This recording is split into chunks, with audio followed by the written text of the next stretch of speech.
The stadium is the ZTE Arena in Zalaegerszeg. It's got 11,000 capacity, but there are only a few photographers, UEFA officials, the match players, of course, and it'll be a very strange one for the Northern Ireland players, especially those who didn't play any international matches during lockdown. John O'Neill, veteran of 2 World Cups for Northern Ireland back in the 1980s, and our regular co-commentator here. I mean, it's weird enough us sitting here in a studio in Belfast. We did try to get to the ground. There were all sorts of technical issues for us being able to cover the game from the ground. So we're sitting here in a booth in Belfast, and it's going to be very weird for the teams. Nobody thought we would be back to this situation, for whatever reason, of an empty ground. No, it is going to be difficult for the players. Probably when you look at the two sides, Michael, it's going to be better for us because we don't have the home crowd, to sort of to deal with. But it's still a strange. I did it once in my playing career, and it was the most strange experience I ever had. When you look at the group, Michael, the group is wide open. It's there to be won. Nobody seems to be able to take control of this group. But if they could get a win tonight and then go to the home game in Bulgaria on Tuesday, they could be sitting at the top of the league. Northern Ireland have got to put that awful performance, awful pitch in Plovdiv behind them. They're all in white this evening. Belarus are all in a clarity purple. The match officials are from Armenia. There is VAR this evening. Zavan Hovhannisyan is the VAR official from Armenia. Henrik Nalbandian is the referee. And if you're just joining us, it's new boy Pierce Charles in goal.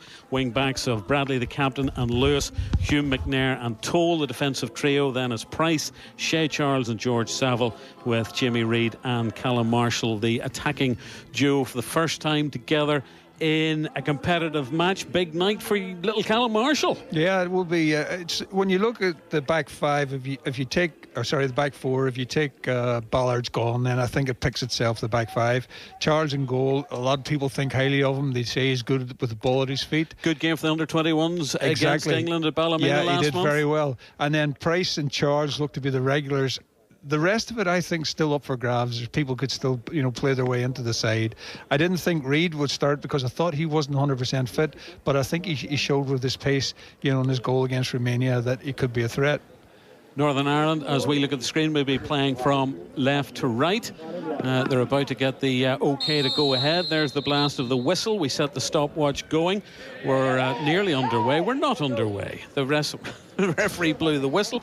I think we're going to have to pause, and so we will restart. So a false start already. I will get my stopwatch going here in Belfast. Northern Ireland playing from left to right. Belarus have Lepukov in goal, then Volkov, Politevich, the captain, and Zabalin, Kovalev, Yablensky, Ibong and Piechinin in midfield, and Antilevsky, Korzun behind Shikavka, who's listed as the main striker, sort of Christmas tree formation. And it will be very odd because we'll be able to hear on the effects microphones in Western Hungary all that's going on. Northern Ireland have the ball inside the half of Belarus, but it's all the way back. We see Pierce Charles there, and it's nearly clashing, an outfit that's nearly clashing with Belarus. It's here with Charles, who kicks away right foot. A bit of a nervous start for him. He's played in those 3 successful EFL Cup victories over Hull, Grimsby and Blackpool, and has only conceded 2 goals in those victories so far in the EFL Cup, and he's got a 4th round game away to Brentford coming up before the end of the year. It's a throw-in to be taken by Jamal Lewis, chewing gum furiously. He's winning his 39th cap. He's made 1 start so far. He's on loan at Sao Paulo. A few substitute appearances as well for his new Brazilian club. He's taking this throw-in on the far side of the pitch, the Northern Ireland left. And it's just on the halfway line. Throws it, nodded away by Belarus. Out on the far side, we see Michael O'Neill chatting. He's got Stephen Davis. He's got Jeremy O'Carroll alongside him. They're all in black in various styles and shades. And Michael O'Neill is already looking exasperated. Yeah, there's only a minute and a half gone. All the way back to Pierce Charles, the 41st player, remember, to make his debut under Michael O'Neill.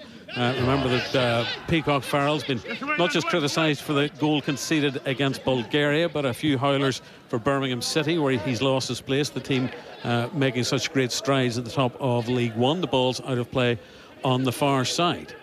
And we see Owen Toll restored to the team. And the ball is with Belarus on their right-hand side. It's at the feet of Corzun, and it's out of play, and both sets of players appealing for the throw-in, and will be taken. I'm going to say the home side was not the home side. It was taken by Belarus, and that's number 23, Antilevsky. 2 goals already in his 15 caps so far. A number of the players play for Dynamo Minsk, of course, will be taking on Larne in the UEFA Conference League later on this autumn, and I think the Belarus player who went to the floor thrown down by Toll, and he's got a free kick on the far side. We see the Armenian referee in his luminous yellow top and black shorts. This will be a chance in the 3rd minute for Belarus to get a decent ball in from the right hand side. We see the captain inside the area around the penalty spot. There's half a dozen maroon shirts in there, and the header hasn't been one that's deflected wide, and that'll be a corner kick for Belarus. Took a touch off a Northern Ireland defender. Not a tidy start by Northern Ireland so far. Nervous first touch, a first clearance by Pierce Charles. You can understand his nerves, John. Yeah, they all nobody's really got a touch of the ball in the Northern Ireland side. Yeah, come off his back and gone out for a corner. I mean, it was a soft free kick we give away. Toll, he's going nowhere, and Toll basically, comes into the back of him and gives away the free kick. So it'll be a corner from this left-hand side for Belarus in the 4th minute. It's going to be played short to the man with the mop of blonde hair, the number 2 Pietchin, and it's just wide in the end. A diving effort by Pierce Charles, and that was a shot coming in from Shikavka, and it wasn't too far away. Yeah, that's one from the training ground. They took the corner short, and it was a flicked header in the end. Yeah, flicked header, just went past the outside of the post. I'm not sure whether it was on or offside, but anyway, it didn't.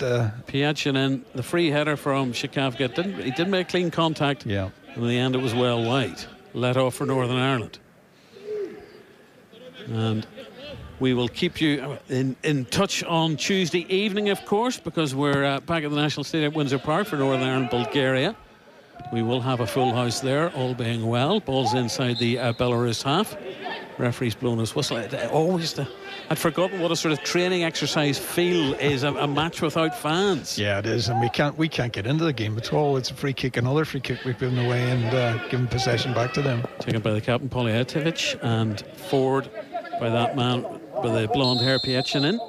Another blast of the referee's whistle. It'll be a free kick given away by Belarus. I think this guy's going to be a fussy referee. Corzun, the bearded Corzun, was penalised. And this pitch is cutting up as well, Trey Hume. Yeah, it's not a great surface, is it? No, it's not. We saw it in the goal mouths, and now that the play has actually started, you can see that the players are losing their footing as well.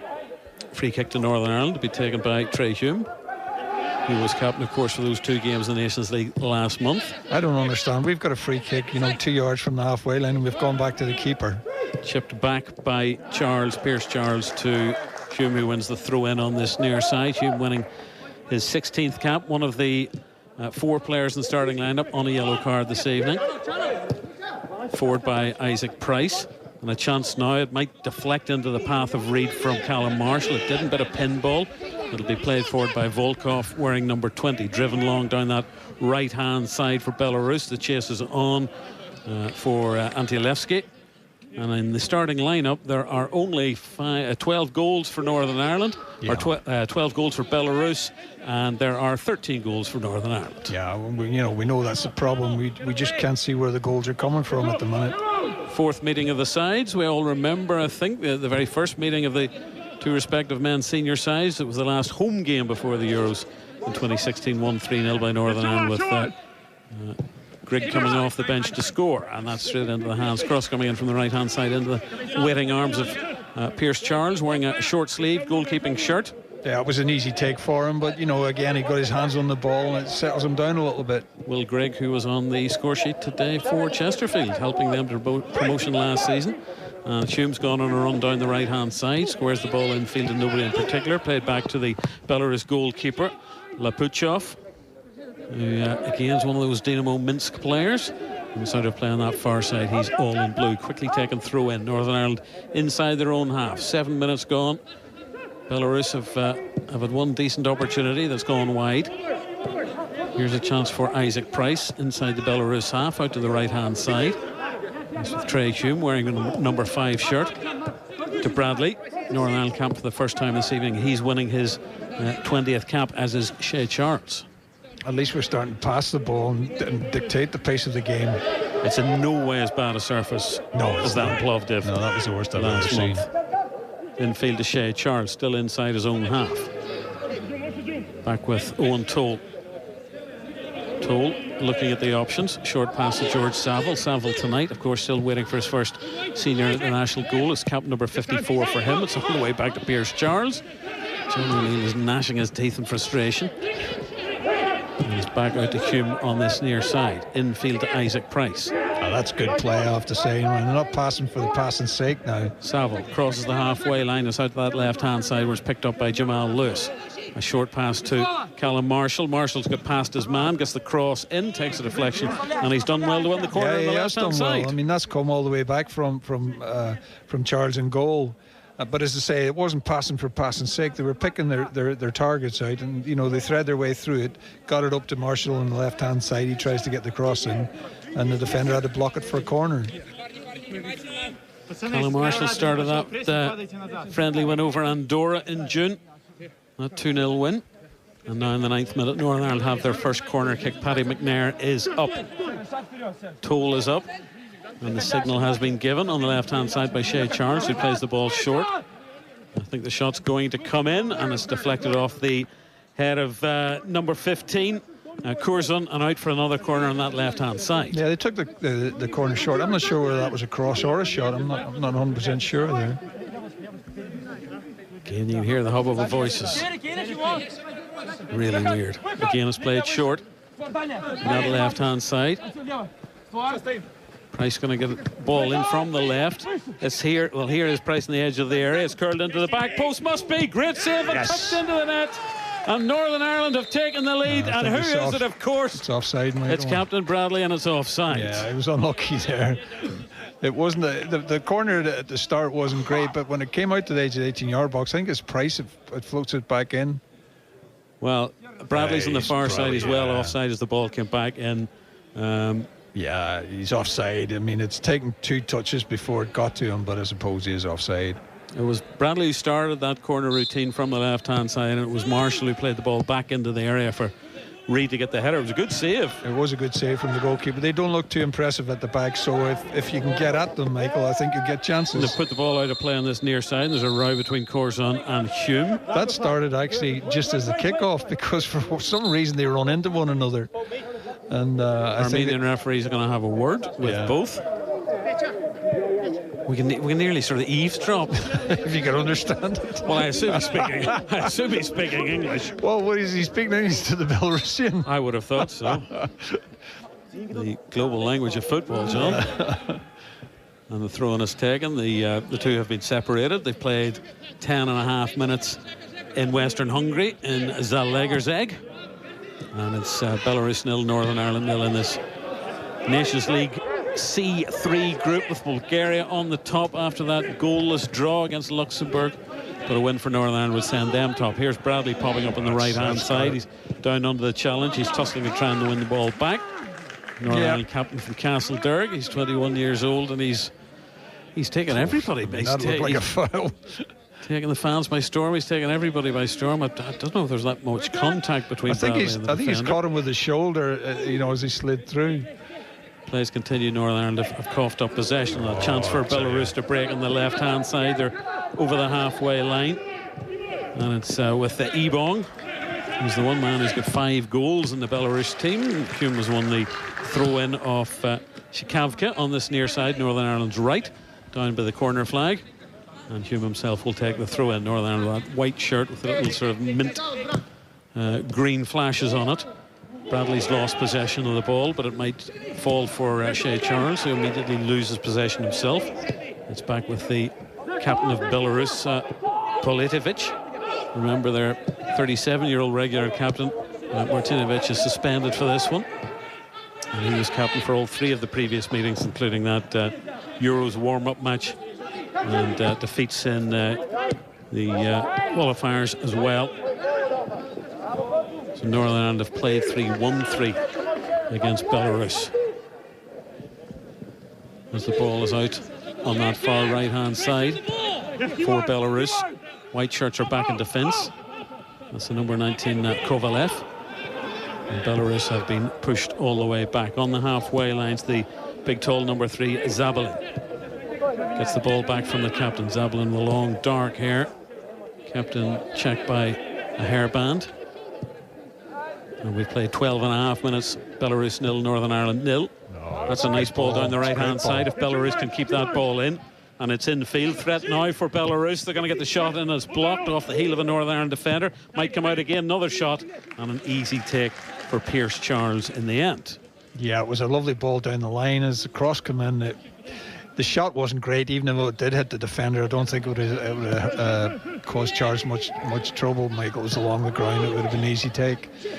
Yeah, Paddy McNair got his first international goal in that the last meeting of the side, the European Championship victory. Good ball down the right for Bradley. Bradley's going to get the cross in, and a diving take by goalkeeper Lapukchov. It wasn't a great cross by Bradley. It was a great run, a great through ball from Shea Charles, but I think Bradley had to wait a little bit because Reid and Marshall coming in were a little bit slow, but the cross wasn't great. It was easy for the goalkeeper. Josh McGuinness waiting on the bench to win his 81st cap this evening. He's got a goal and an assist against Belarus. So far, Michael, there doesn't seem to be too much between the two sides, but if Northern Ireland can get themselves on the ball, particularly Shea Charles, he can find passes into the likes of Reid and Marshall and Price. Over 20 FIFA rankings places separate these sides.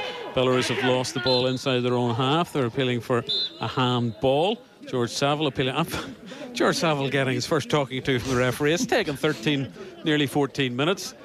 But we see a replay of that again as the ball comes off the outstretched hand of Yablonski. I think he's telling them off because he claimed a handball, but it was a handball, so what was the problem? Yablonski is number 14. Now the defensive wall is going to be set up. A chance now for Northern Ireland to work a set piece. George Saville standing over the ball. Two men currently in those maroon jerseys, sort of the shade that Hearts would wear in Scotland. And we can hear the Belarusian defenders and goalkeeper getting their plans in action. The Northern Ireland have got a line of attackers across the 18-yard box. It's swung in, a free header. Oh, dear me. And a bad miss from Paddy McNair. Nobody near him. Nobody near him. He's basically just maybe 9 yards out, and he heads it into the ground. Nods into the ground, wide in the end. And that was a let-off for Belarus. Oh, that was a great chance. He'll be disappointed with that. I don't know whether he's took his eye off it or what. But they look dodgy at the back, Michael, if you can get at them. That was Northern Ireland's first real big chance. And as Belarus tried to build from the back, this is always a sense of excitement and fun. Some teams aren't very good at this, but Belarus are making a decent fist of it, retaining possession inside their own half. Many times have we seen it lead to disaster. Long ball played forward by Belarus, picked up on the far right-hand side. This is a decent passage of interpassing by the men in maroon. And the free kick has been awarded for the little tug on the jersey by Callum Marshall. Quickly taken. That's the big number 3 again, Zabalin, inside his own half, edge of the centre circle. Looks like a very neat little compact ground. The ball is played forward down that right-hand side. Belarus are appealing for a free kick on the far side. Lewis lost it. Saville's gone down under the challenge. Shea Charles has done very nicely. He did very well, tidy that up. He did. And now the break is on now, perhaps for Isaac Price crossing the halfway line through the centre circle. He's options left and right. He goes himself and a weak shot straight at the goalkeeper. Yeah, he should have maybe took it on a little bit further before the shot. The two players breaking right and left were well marked, and to be fair, he had no other option, but it was a poor shot. John O'Neill and Michael McNamee sitting in a broadcasting booth in Blackstaff House in Belfast. We did try to get to Western Hungary and do the game from the stadium, but all our efforts came to nothing. Technically it was a big challenge, and so here we are. We do hope to be in Luxembourg though for the final away game next month. Ball is out of play on the far side, and it'll be, I suspect, a Belarus throw in. It's a warm evening, players are sweating plenty, but it's dry. The pitch is not great, but it's 1,000 times better than Plovdiv. That's the last time I will say it. But certainly on this near side, it seems to be cutting up worst of all. Yeah, the worry I think is the patch just in both goal mouths. You know, if the goalkeeper have to deal with back passes in around that area, it could be a little bit hairy. 17 minutes gone. Belarus 0, Northern Ireland 0. The options on the bench for Northern Ireland, of course, Luke Southwood and new boy Christy Pym, the goalkeeping options. As Belarus have lost the ball and tugging the jersey of Isaac Price. That might be a yellow card for Pietchinen, and it is. Yeah. He's not one of the players already on a yellow. He does have a rather not a yellow Alice band. There's the first mention of an Alice band this evening. It's maybe a luminous greeny yellow one. He's got an unruly mop of blonde hair, but it was blatant foul on Isaac Price, the two blonde-haired players. He needed to do it. Price did well after Bradley had won the header. He was caught out of position and really did need to bring him down. So Kirill Pietchinen goes into the referee's notebook, the first one this evening. Henrik Nalbandian is the referee from Armenia. It's a free kick halfway inside the Belarus half, played in by Shay Charles, headed away by a maroon-shirted defender as far as Jamal Lewis, who let the ball run out play on that far left-hand side. Quickly takes the throw in, and it's at the feet of George Saville on that far side. Saville into the centre circle, and Shay Charles. He's got Hume on his right-hand side should he need him. Plays the ball back instead to McNair. McNair out to Toll. Picked up again on the left-hand side. Marshall's made a run forward. Saville goes back in the field, though. Northern Ireland retaining possession. Yeah, it's good possession, Michael, but we're playing really very, very slow pace at the minute. Shay Charles gets it to Isaac Price, who pops it into the air. Comes off the head of Conor Bradley. Bradley challenging for it. It's back with the Belarus defence on that right-hand side of our screen. He's just giving it away as well. Terrible ball given away. It's not quite binary football in Group C3, but it's not far off it. No, it's not. Northern Ireland's 2 goals against Luxembourg. That's a hell of a ball there. Ball through. Here's Reid 1-on-1. Reid to score. He's hit it straight at the goalkeeper's legs. Big chance for Northern Ireland in the 20th minute. Brilliant ball through to Jamie Reid. Really should have scored that one. Yeah, I think it took him a little bit by surprise. He was expecting the defender to be there, but I mean, he's 1-on-1 on the goalkeeper, Michael. It was a poor shot. But I know Reid's had his problems, and as I said at the start of the game, Michael, I'm surprised because the talk was he might not have been 100% fit. But certainly the Northern Ireland, that's probably the best chance. If you take it, both sides had the headers that were missed, but that was a more clear-cut chance. No, whether he was possibly offside anyway. Offside is a moot point because he didn't score. No, he couldn't get it out from underneath his feet. Lovely ball from Hume. Yeah, it was a great ball. Just the first touch, it was sort of kept it behind him, and he couldn't get the power on it. It was no stretch foot from the Belarus goalkeeper. Just need to chip it over him. The man who scored 7 minutes into his senior international debut, Jamie Reid. I think Northern Ireland need to get a little bit of belief in themselves here, because there's nothing to be afraid of in this Belarus side, and I think we've got better players. Northern Ireland do have this free kick on their right-hand side. Saville leaves it to Shay Charles. Is it dreadful? That's effort in. Doesn't clear the first defenders off the defender's knee and out for throwing. That's 2. It's been poor. And they talk about in this day and age, Michael, they have, these set-piece gurus who supposed to be working miracles. I remember Austin McPhee with such fondness. Balls out of play on this. I remember we were talking about when Villa scored that particular goal there a few weeks ago, and I said to you, I remember Luton did it years ago. Now, this is nice. Price, well, just as I say that, the ball's been nipped off his toe. Tremendous tackle by Trey Hume. Hume's going to switch the point of the attack to the left-hand side, where it's picked up by Jamal Lewis. His socks sort of at half-mast. Brazilian style, presumably. Hume's available on the right should McNair need him. This game's just slowly coming to life, nearly into the second quarter. 0-0 between Belarus and Northern Ireland, played behind closed doors. Yeah, I think, if Northern Ireland can keep playing this way, but just increase the tempo slightly. There's a nice little run by Shay Charles. He's tackled, but the ball falls to Lewis on the far side, and Lewis gets it back. Northern Ireland all in white, Belarus all in maroon. Yeah, as soon as they lose the ball, they are sort of dropping off to the halfway line, and it's up to, they're saying basically to Northern Ireland, you come and try and play through us. Earlier on, Bulgaria 0, brilliant by Luxembourg 0. Here goes Bradley on a charging run through the middle. Captain Fantastic, edge of the D, gets the ball out to Marshall. Brilliant save. Ball's going to fall again for Lewis. Another fantastic save over the top. And 2 opportunities in the space of 20 seconds for Northern Ireland. That rampaging run forward by Bradley.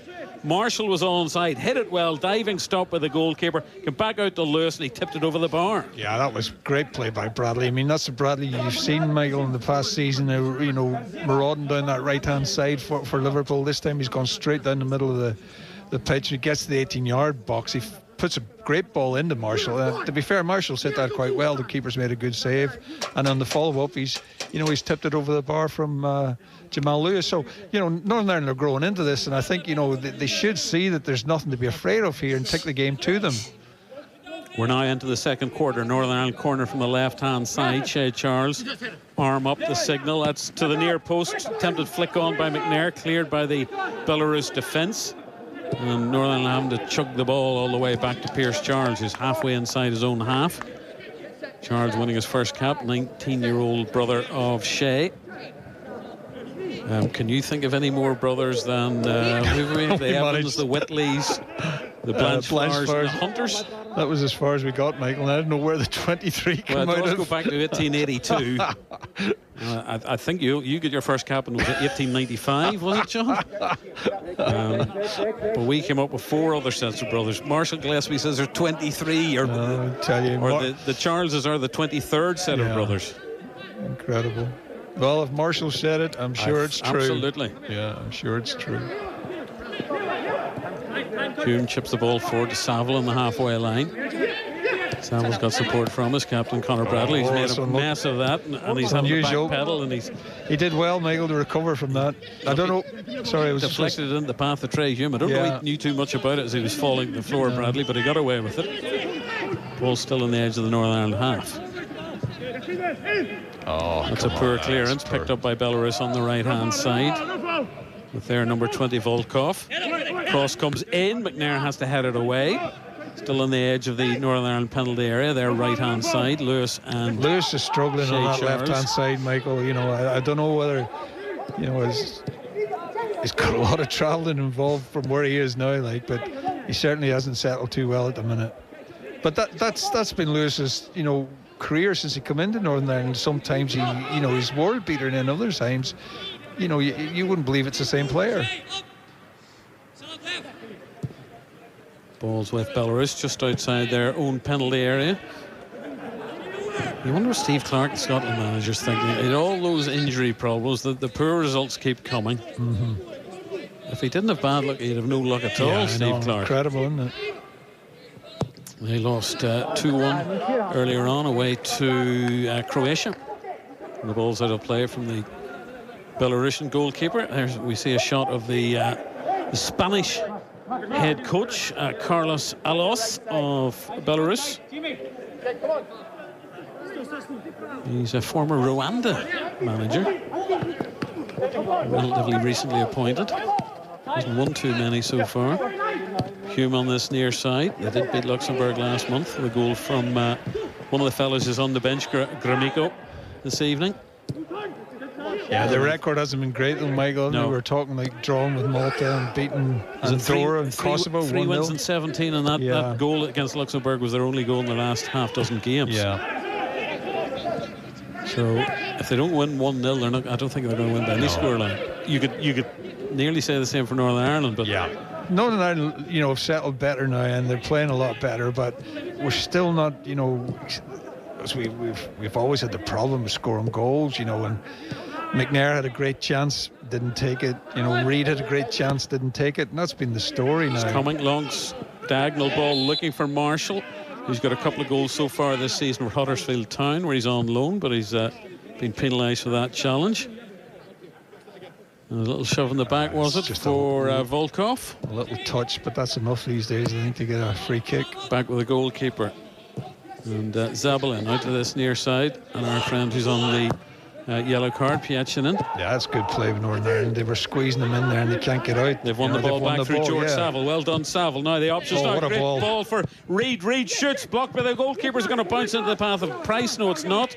It's cleared again. Another opportunity for Reid. Again, he hits it straight at the goalkeeper. Chipped in, a flicked header by Reid, and in the end, The goalkeeper clutches it. Doesn't look convincing, but he's made another good save. And again, it's Reid, you know, but again, Michael, he can't get the ball out from underneath his feet. It was a beautiful ball from Saville into him, and it's come back in again. His header comes off his head and then onto his shoulder. You know, he just can't get a clean strike on it. But that's good pressing to win the ball like 10, 15 yards outside their 18-yard box. He does look like a man at the minute who has just returned from a long spell out. He looks rusty, doesn't he? Yeah. Worry for Jamie Reid, who's now turned 30 since he scored that goal 7 minutes into his debut. Still playing for Stevenage Town, as we're seeing a repeat of that. Was that a legal challenge on Paddy McNair? Yeah, I think he stood on the back of his Achilles. We see Michael O'Neill chewing gum, hands in pockets at the edge of his technical area. We've played nearly 28 minutes in Western Hungary. I find this really strange as well. You know, in our day, if you had to tie your laces, tough. You know, you just got on with it. Now they stop the game. We're seeing, I think, Jimmy Reid was just onside. Yeah. That opportunity. We're seeing another replay of the ball coming back in, chipped for Reid, and it was a diving, messy sort of stop eventually by the goalkeeper, all in blue. But there's nobody there waiting to pounce. Lepukov winning just his 4th cap. And it's with a man winning just his first senior international cap the other end. All in red. Pierce Charles kicks right-footed. He's looking for Isaac Price. Price is beaten in the air. McNair is jumping just inside the Belarus half of the pitch. There's a Belarus player down. It's number 7, the striker, Shikavka.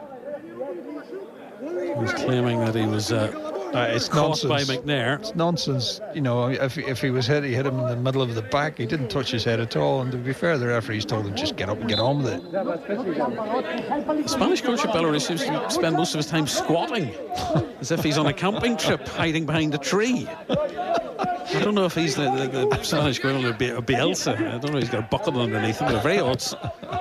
You call it a stance, a squat. It's all the way back to the Belarus goalkeeper. He's all in bright blue, clears left-footed over the halfway line. Northern Ireland have certainly the better the opportunities after that nervy enough start. Nervous start, yeah. But now they're certainly the team that's imposing themselves on the game. Team that looks more likely to break the deadlock. We've played half an hour here. That's a good ball infield to Bradley. Bradley running past 2 defenders that forgot to bring the ball with them.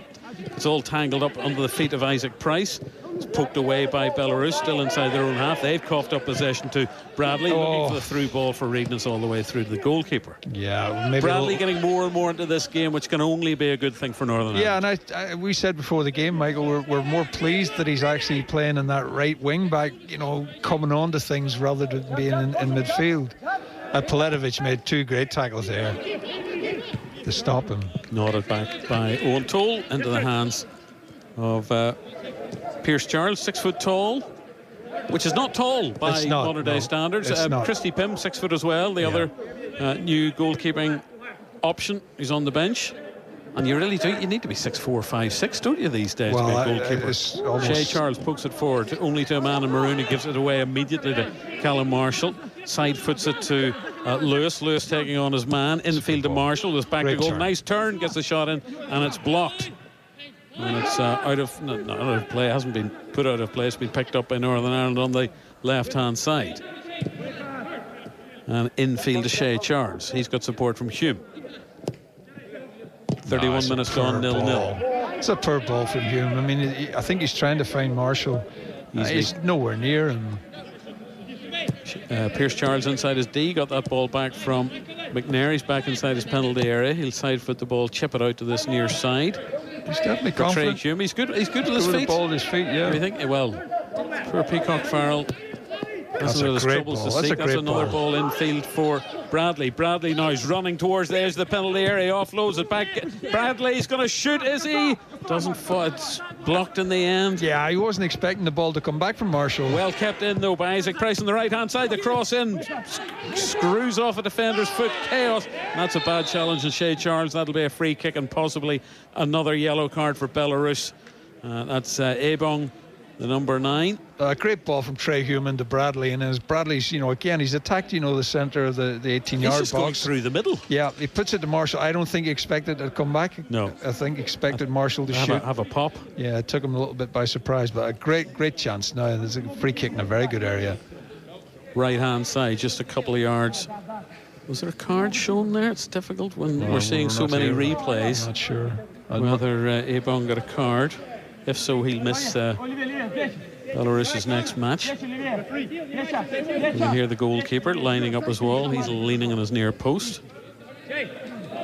Lots of white shirts inside the Belarus penalty area. 33rd minute of play. 2 men in the wall cutting off the near post option.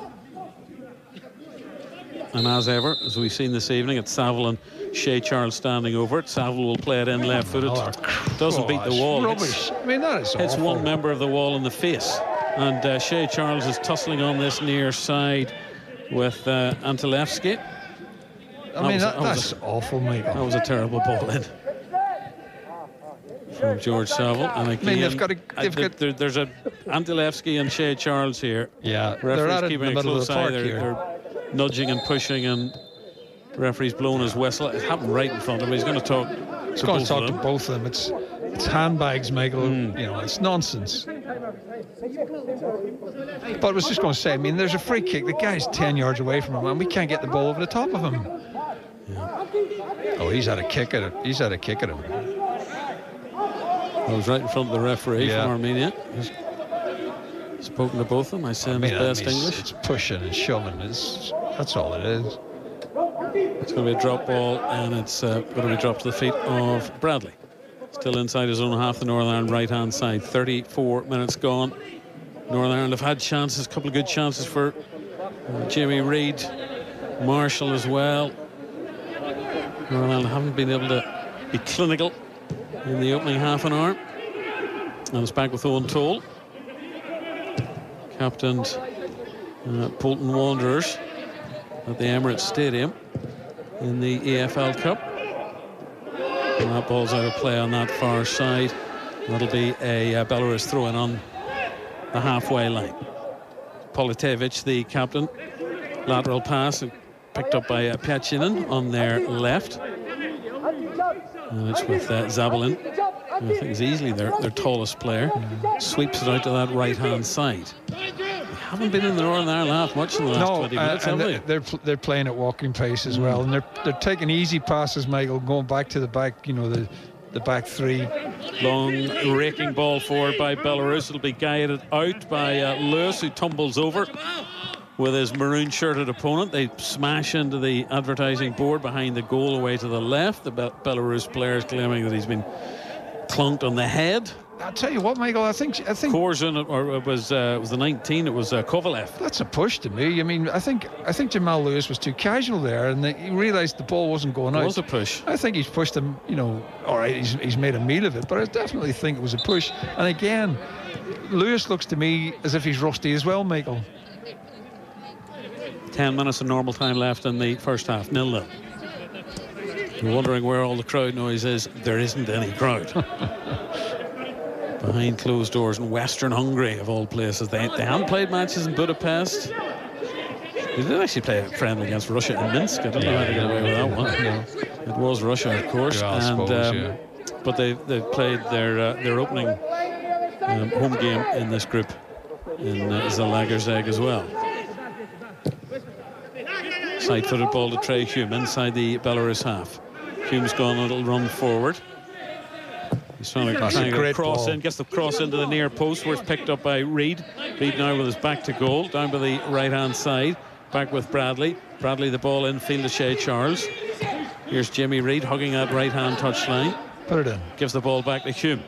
Every chance. Hume looking at the movement in front of him. Side-footed ball, that was through the eye of a needle pass, attempted pass for I think every time we Reid. get it in any sort of position, on the right or the left, to put the ball in, because defensively I don't think they're sound at the back at all. Throw will be taken by Northern Ireland captain, level the 18-yard box, Northern Ireland right-hand side. Bradley gets the ball back from Isaac Price, pokes it forward. It was that handball of Piachinen. Shea Charles, I think he's going to try and win a corner now on the right-hand side. He's done very well, though, to keep the attack alive. He's got support from Hume. Hume again tries to swing that ball in with his right foot. Is that a handball from Bradley? Bradley tries to get the cross in. Looked like it hit his hand. And it's picked up by a defender just outside the penalty area and cleared. Only as far as McNary gets the ball back to Hume. But a pinball. Breaks now for Isaac Price. Edge of the area. Marshall. Oh, dear me. He was offloading to a white shirt who wasn't there. He didn't get enough purchasing the ball to get it to Saville. And the attack is broken down. Ball's inside the Belarus half. We just need a little bit more quality in the final third. You know, we have squeezed them and won the ball, you know, in good areas, and it's just we're not getting a decent ball in, and the finishing has been poor. Politevich inside his own half. Man in the white boots, that's the Taring Zabalin. You'll probably hear the Spanish head coach issuing instruction. Oh, he's been nutmegged, Isaac Price, by Pietchen. And now this is nice. Is it onside? Opportunity in the edge of the area. The attack will continue, and it's going to be left. Is the shot going to come in? And it's the number 14 eventually. I don't know why he didn't shoot Jablonski. Yeah, I mean, like he looked well off, Michael. He was off. You know, I mean, like, they stopped the game now, and actually Northern Ireland were on the attack when they did that. It was a mile off. Yeah, easily a mile off, and that was Antilevsky. It was. Great nutmeg. Great nutmeg. Was it? Catching in on Isaac Price. He got ribbed for that. Yeah. What the Russian for nutmeg is? Do they still call it a nutmeg even? There's not much has changed, you're not sure. Hume. Inside his own half. You ever nutmeg, Michael? I've got bow legs, so yes, frequently. He and Malcolm McDonald, always a sign of a great player. Bow legs. That's a challenge, an illegal challenge to Price, and the referee was going to, I think he was going to let play continue, but Northern Ireland were waiting for the free kick to be given, and it has been given. Yeah, he stood on his foot, hasn't he, after the ball's gone. He's a bit of a bruiser, old Corzan, isn't he? Yes. He looks like a James Bond henchman with that ponytail and the gingerish beard. Now we got another free kick, Michael, and we just don't know what's in store for us. Well, it's from the right-hand side. The poor efforts have outnumbered the better ones this evening in terms of the set pieces from Northern Ireland, but maybe this is the moment it all comes good. 6 minutes left in the first half. Shea Charles is going to play this in from the right-hand side. Right-footed, curling. Yes! Header! Oh, yes! Off the post! My goodness me, did the goalkeeper tip it onto the post? That was a flicked header from Trey Hume. And that was so unlucky. Now, that was a good delivery. Beautiful Hume ball in, flicked header. Might have come off the defender as well. Goalkeeper didn't come anywhere near it. Off the post, inside of the post and away. Goodness me. Well, Hume was in there. Toll was in there as well. We'll maybe get the replay to get the absolute definite identification of the flicked header, but as it is, Northern Ireland have a corner now. 5 minutes left in the first half. Swung in from the right-hand side. Referee's not happy. The ball's in the net. That'll be a free kick to Belarus. You see, if I was a coach today, Michael, I would never put anybody near the goalkeeper, because as soon as you do that, they give a free kick. You know. I mean, I don't know who's give the free kick for. I don't know. Don't know who the free kick was given against there. Well, there's so much wrestling and grappling, and I think it might have been Toll that got the header between him and the defender. Flicked header off the post. Well, Northern Ireland are getting closer and closer. Owen Toll, 7th cap tonight, looking for his first senior international goal. There were so many bodies in there. Yeah. And the ball is played for Jamie Reid now on the left-hand side. Reid goes down on the channels. That'll be a free kick. And a yellow card for Politevich. Definitely, we saw that one. Yeah, Reid just waited for the challenge, just nipped it away, and then he went down. He can't believe it. He's outraged. Never touched him. He's either a very good actor or is he's genuinely innocent. But either way, it's a free kick for Northern Ireland on the left-hand side. I think he's just caught his trailing foot there. Reid made the most of it, I think, didn't he? Yeah, but he just watched his trailing foot. Yeah, that's a free kick. It's the yellow card. Spanish head coach of Belarus not happy. No, he's not.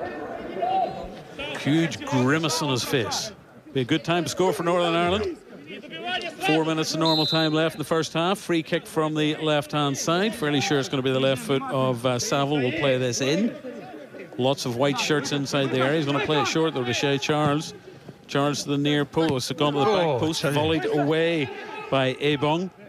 So it's out of the danger zone. One back by Lewis, handled though by the Northern Ireland left-sided player on the free kick to Belarus. Yeah, it just needed a little bit more on it. I think it was Marshall that was coming into the back post. Off his elbow, I don't think. Yeah, I mean, it's bobbling about there. I don't think it's deliberate. And Belarus have the free kick. The goalkeeper, Lepukov, will come out and take it. We see all those bright blue and white seats in the background, not a bottom sitting on them. And Zalegerzeg. Flicked away by Northern Ireland to Ebong inside the Northern Ireland half. It's on the right-hand side. Cross is going to come in. Chip looking for the striker. Good header won there by Hume. Yeah, it was a good header. Needed to win that. And it's away over the halfway lines. That's the long-haired Zawelin. Gets it back to his goalkeeper. Goalkeeper's out of his penalty area, a couple of yards outside his D. Kicks left-footed to the far side, the Belarusian right-hand side. I think Northern Ireland have been penalised. Owen Toll for that challenge on Kovalev. He's clutching his face. I don't know if you can hear the swearing in the background there, Michael. Well, if you can, apologies. I don't know why. Did he catch him with his arm or his elbow? Well, nowhere near. He's clutching his face. Nowhere near it. You got a yellow card for it as well, Toll. I can't believe that. Got to keep an eye on these yellows. So Owen Toll, to the best of our knowledge, the first Northern Ireland player into the referee's notebook. He's not already on a yellow. It's, you know, it always seems to me, Michael, that they're trying to take the physical contact out of the game completely here. It's a physical game. It always has been. Bodies are going to collide. Not every collision is a free kick. Well, we see a close-up of Pierce Charles, white gloves, red goalkeeping outfit, lining up his wall as this free kick is going to come in from Belarus from their right-hand side. This is a good position for them. There are two men in the wall. The white line has been marked by the Armenian referee.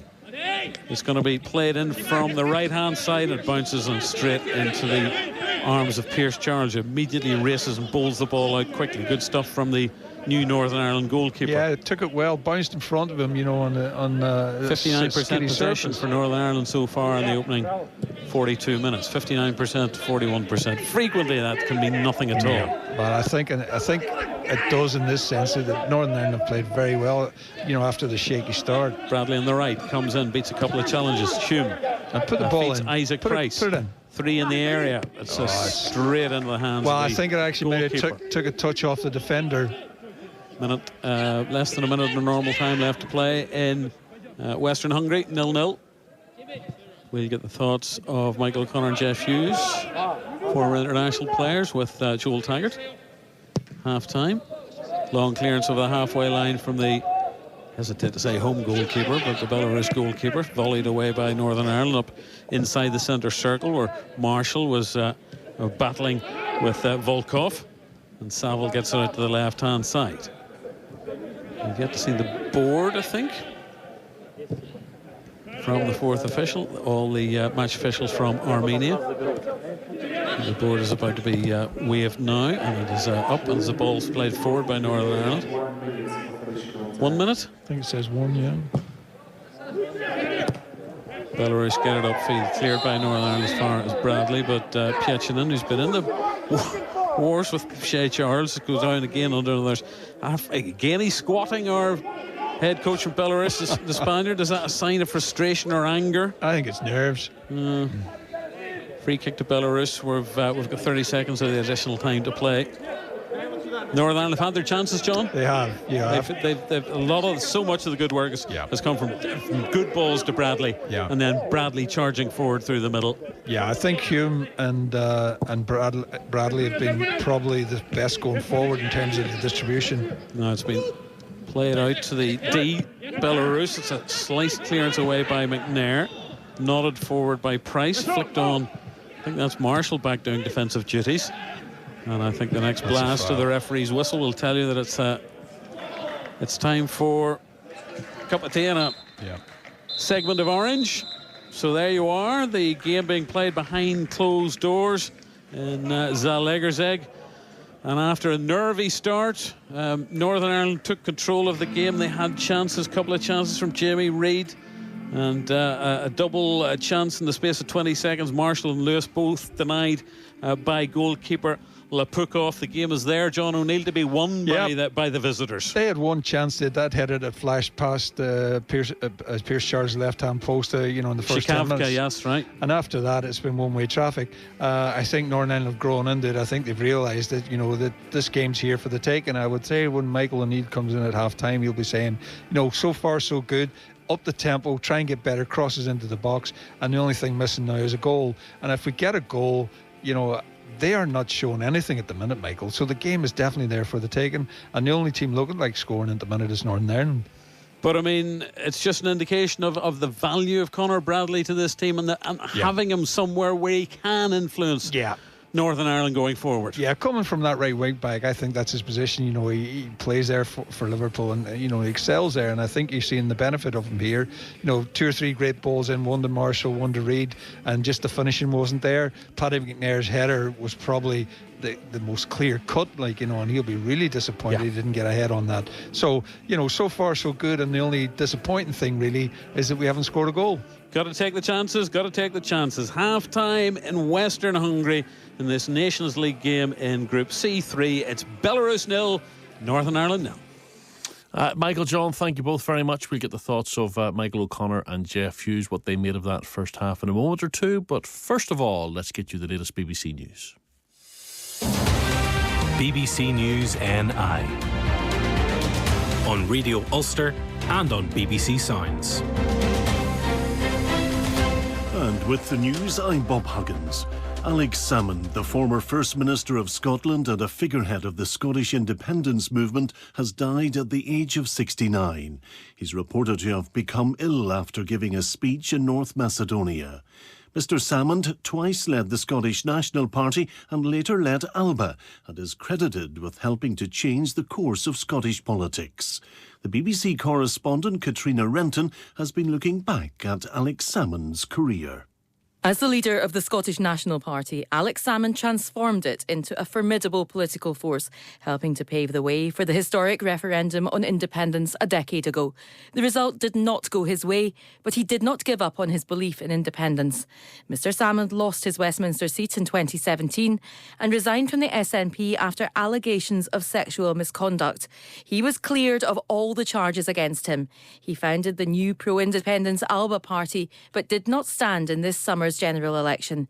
His death at the age of 69 marks an end of an era in Scottish politics. Figures from across the political spectrum have paid tribute to Mr Salmond. The current First Minister of Scotland and SNP leader John Swinney said he had worked tirelessly and fought fearlessly for the country he loved. Sir Keir Starmer said Mr Salmond left behind a lasting legacy. The UN says another member of its peacekeeping mission in southern Lebanon has been wounded, but it doesn't know the origin of the gunfire. He's the 5th UN peacekeeper to be injured in recent days. One of the main travel routes in and out of Belfast city centre, Durham Street, was closed off today and will remain shut for a year to allow the dismantling of the Boyne Bridge. Yesterday, a last-minute legal bid to save the bridge, which was built in 1936, failed. Instead, it will be removed as part of a redevelopment of the area around the new Grand Central Station. Translink has warned that motorists can expect delays. We've been gauging reaction from local people. Last week we were here, and even getting across the road there and getting across the road here was completely blocked. You had to make your way in between the cars, even though the pedestrian light was on. So hopefully all this will fix it. We use the train, so we're not driving, so it doesn't affect us like other people. That's the thing. Put me off from travelling the car. I'd come in the bus all right, but certainly wouldn't come down the car. And finally, a brief look at the weather. Any showers across northern and eastern counties will die out this evening. Otherwise, it will be a dry and cold night with clear spells and some frost, with temperatures hovering at or just below freezing in places. BBC News. Sports Sound International Football with Joel Taggart.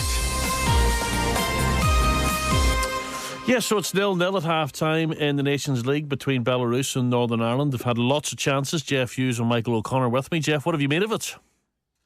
Relatively happy. I think we had a sticky 5 minutes at the start. We are creating a lot of chances. We just missing that wee bit of quality to finish it off.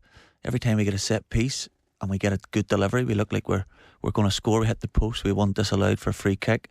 So I'd be relatively happy with how we've gone. We just need to take one or two of these chances. On another night, Michael, there could be 2 or 3 up. At least 2 or 3, yeah. Creating the chances. Say when we're in top spots at the national level, we're on top. You need to try and get a goal or two.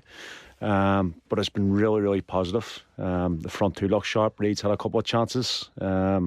Marshall's had 1 or 2. So they are creating the chances. Just need to try and take one now. So much of it is coming through that man Bradley again, isn't it? Yeah. He just has that bit of quality about him, doesn't he? Yeah, well, he's playing as a wing back, but a lot of his good players coming inside and driving. And then Marshall and Reed are making good runs. As Price done well. He's picking up good pockets in between Reed and Marshall in midfield and driving. It's been really good. Look comfortable at the back as well. And Pierce Charles, you can play him centre mid as well. He's on the ball. He's brilliant. So he is. The pass he's making. Jimmy Reed just looks as if he's lacking that wee bit of sharpness, doesn't he, Jeff? 2 really good chances were one-on-ones as well. Yeah, you just looked a wee bit shaky in front of goal. Didn't really look like he committed the strike. So hopefully this half he comes out and he shakes that off and gets a wee bit more confidence in front of goal. But I think down the right we're really causing them problems. We look comfortable in defence, and hopefully we just somebody takes one, settles a nerve, and we get a couple to see the game out. Yeah, and you're sort of throwing your hands up in the air whenever we've seen some of those free kicks that haven't been able to beat the first man, and a lot of that frustration is down to the fact, you've mentioned it already, when the delivery has been good, it has caused problems. But they've been wasteful with a few of those set pieces, haven't they? We just look so dangerous when we get it right. Like I say, the corner there at the end, they scored a good goal from it, but silly free kick to give away. I think the first 2 free kicks didn't beat the wall, never mind the front man. When we finally got one in, we hit the post and it was a tap in if somebody had volleyed it in. So we're definitely getting in the right areas. We just need the quality to finish them off. Yeah, mate, it was that slow motion effect, wasn't it? It was one of those headers that loops up and over, Michael, and you're halfway out of your seat, and then you see it at the inside of the post. You're halfway back down again. Just waiting on it getting in. It's a great header. It's just a little flick. But as Jeff says, it's, you're working set plays all week and timings of run and blocks and all that. But if you don't get the delivery right, then there's no chance of scoring. Pierce Charles looks as if he enjoys kind of having the ball at his feet. He's a goalkeeper who joins in with the outfield players, isn't he? Yeah, he played a passer, I think, like 15-20 minutes and found like one of the 8s. I think it was Isaac Price. Broke 2 lines, and you think, he's got a bit like. Yeah. Really good. And we mentioned before the game, Jeff, just off air, it's not a bad night. He's only 19. He's impressed during his time in the under-21 squad. And it's not a bad night to give a young goalkeeper a debut. It's behind closed doors. There's no sort of partisan away crowd. They're not that good, Belarus. He's not as if he's going to be really, really busy. If there's ever a night to make your debut as a goalkeeper away from home, tonight's the night. Yeah, he looks really comfortable too. He looks very good on the ball. Like you said, there's nobody giving him any sort of abuse from the away fans. So hopefully the next game is obviously at home. So I think he looks very, very good. I know you said before Tommy was very, very excited about him, and he doesn't get too excited these days, Tommy. So he looks a real prospect. What do you make of his brother? Because he arrived, at the start, and everybody saw him as the great hope in midfield. And in some of the recent games, maybe Shea Charles hasn't shown what he showed in some of those early games. But what have you made of his performance so far in this match? I think he's been very commanding. He gets on the ball. He's happy to take it in tight areas, shrugs people off. He's a big lad. Good passer of the ball. You can see all the set pieces are through him. Although, like as we complained earlier, the quality hasn't been there at times, but you can see he has it once he gets it right. He could be a very big player for Northern Ireland going forward. Yeah. Well, and at what stage do you start to panic, Michael, now that you have this newfound coaching role of yours? So if you're sitting on the bench or you're standing in the technical area, at what point do you start to panic when you've had all of these chances, if it's still 0-0 and the chances are ticking by? What point do you look over your shoulder and see what the other striking options maybe are on the bench? 70, 75 minutes. But if they keep getting the chances, you know, it's somebody has to take one. Someone has to take one, yeah. No matter what subs you make. Listen, I've always said as strikers, if you're getting in there and you're missing the chances, it's a good thing. You want to score, but it's different if you're not getting the chances. So they are getting the chances, and Colin Marshall, you know, he's a natural born finisher. So I'd say if one of Reid's chances would have dropped the Colin, I think it would have been a goal. And the chance it did drop to him, he tried to get it back to Bradley, and it was that one that John and Michael were talking about. I don't think Bradley thought that Marshall was going to give it back to him. No, but you don't expect somebody to cut it back when they've got a free goal, you know. But I say they've got good options. We like to see Leo on the bench. Well, this is just as your we may as well get to it now. Come on. You've been saying it for 45 minutes. You want Lee Bonus off the bench on to score the winner. And it's going to happen. Half an hour. You'll give him half an hour here, and Lee'll come on and scores. Honestly, the lad's been chomping at the bit to get on. He's the type of lad that's all or nothing, and if he goes through, you know, we've been a bit tentative in front of goal. Lee'll put his foot through it, and hopefully the kid gets his goal. Well, we had him on Sports Sound last Saturday. He scored his hat-trick last Friday night. And you've seen him up close for a couple of years, or a few years now. I mean, what does he bring to the party as a centre forward that maybe a Jamie Reid wouldn't bring to the party? I wouldn't say what Jamie doesn't bring, but I know all I can speak on is obviously Lee, because I played with him. Lee is 100%. Whether you're training, you know, in a school park, or whether you're playing Northern Irish Internationals, Lee's 100%. He commits to everything. If we get a lot of space down the right, which we have been, get crosses in the box, he'll get on the end of them, and like I say, he commits to what he goes for. So it just seems to be happening for him. You know, he scored the perfect free kick there a couple of weeks ago. His his third, fourth, and fifth goals for Den Haag. So I think he's flying high at the minute, and I think he'll have that confidence in front of goal. I know you'll all be shocked to hear that Cristiano Ronaldo has scored again for Portugal. Some other games that are being played, Portugal lead Poland by 2-0 at half time. Croatia beat Scotland by 2-1. Earlier today, Kosovo beat Lithuania by 2-1 at half time. Romania leads Cyprus 3-0. It's finished Bulgaria 0, Luxembourg 0 in our group a little bit earlier. And Serbia leads Switzerland 1-0 at half time, and also at half time it's Spain 0, Denmark 0. This takes us to 5.5 games. This is 5.5 games played in this particular group in the Nations League, and we have 4 goals in the group so far. Never mind 4 goals for any teams. 2 goals for us, 1 for Bulgaria, and 1 for Belarus. So goals are at a premium. Let's hope Northern Ireland can find at least one in the second half. Describing the action for us the next 45 minutes. It's John O'Neill and Michael McNamee. Sorry, we're just enjoying ourselves. We're just reminiscing. Tales of yesterday. We're back in 2024, and yes, the players are back out onto the park. We're checking whether there are any changes to either side. It doesn't look like it at the moment, so it'll be Pierce Charles in goal, Bradley the captain and Lewis as wing backs for Northern Ireland, Hugh McNair and Toll, the man whose header clipped the post just before half time, and the one player on a yellow card tonight, Owen Toll. Then it's Price, Shea Charles and Saville behind Jamie Reid and Callum Marshall. And another shot of the exasperated Spanish head coach of Belarus, Carlos Alos, and his team line up with Lapukov in goal, Volkov, Politevich, the captain who's on a yellow card, and Zabelin, Kovalev, Lablonsky, Ebong and Piachinen, who's also on a yellow tonight. And then it's Antilevsky, Korzun, and the guy whose header just went wide in the opening 5 minutes of the game, Shikavka. I'm assuming there haven't been any changes. We're watching the screen here in our broadcasting booth. I must remember to set my stopwatch running in case we lose the stopwatch on screen. But Northern Ireland are all in white. Belarus, who are 97th in the FIFA rankings, Northern Ireland 73rd. And Belarus will kick off playing from left to right. The Armenian match officials are led by Henrik Nalbandian. And if you're looking for a happy omen for a goalkeeper, an unexpected Northern Ireland goalkeeper. It's the 30th anniversary of Paul Key, Ards goalkeeper Paul Key, being taken off his cold delivery route in the midst of a Northern Ireland goalkeeping injury crisis to play in Vienna in a wonderful and memorable 2-1 win over Austria. I've set my watch going too early, so it's happened again. It's happened again, a false start. Are we watching a replay? I don't know. There we go. We're underway again. And my very cheap digital watch is going, and it's 0-0 between Belarus. Yes, Paul Key, 30 years ago today without 2-1. That's an awful, blatant handball by George Saville. Ridiculous thing to do. And now, in the opening minute of the second half, a free kick for Belarus in a dangerous central position, John. I'm surprised he actually didn't book him there. He slapped it down with his right hand. Yeah, and he's only, maybe 10 yards outside his 18-yard box. So it's a bit further. Just slightly to the left of centre as Belarus look at this.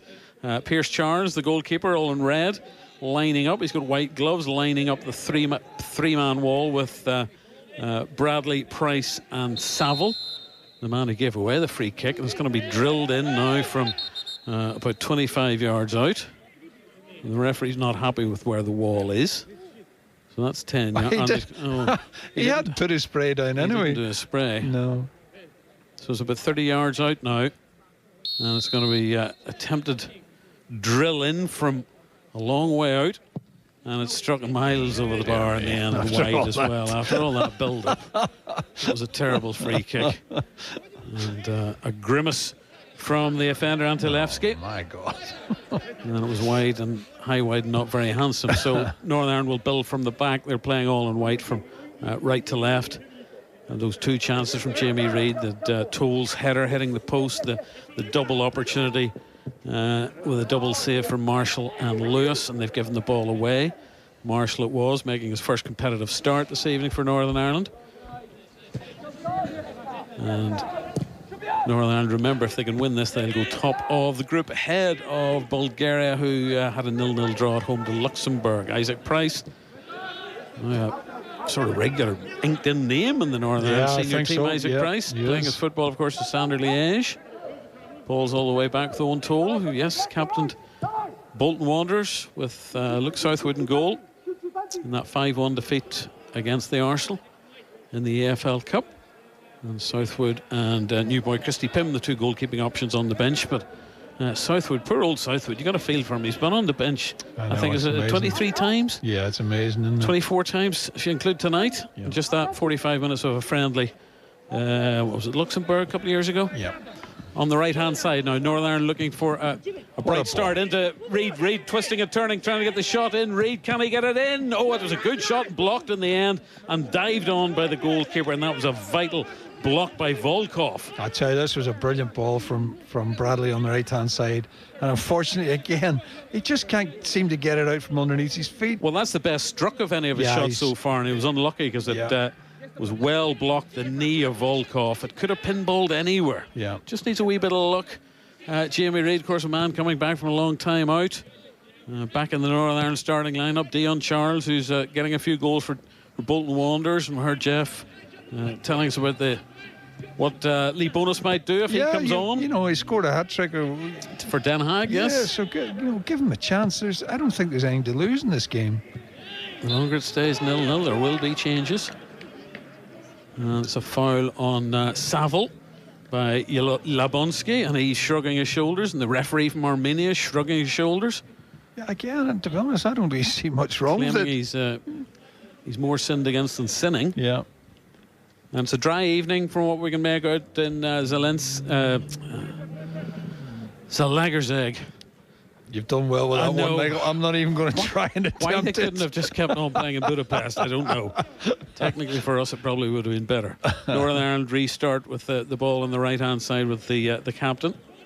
There he is again on the ball. Back inside their own half, and it's with Owen Toll.